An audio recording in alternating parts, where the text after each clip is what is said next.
Alrighty, so right after the update, I'm having a hard time actually dragging any videos onto my Premiere Pro 2025 timeline.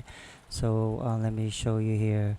So right here on the timeline itself, even on the project tab, I'm having a hard time dragging any videos right after the update.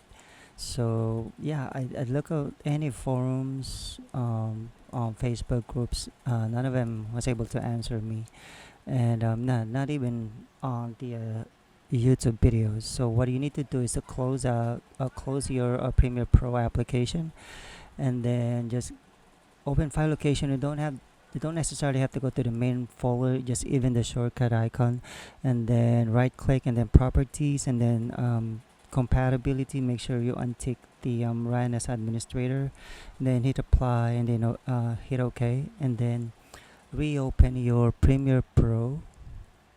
Okay, so that fixes the problem. I don't know what happened. Why did Premiere Pro automatically run the application as administrator? I didn't set this one up, so yeah, that's just really weird.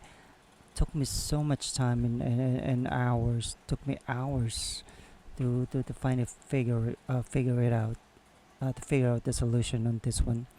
So yeah, so as you can see, I was able to uh, drag the videos now onto the timeline, as well as onto the project file.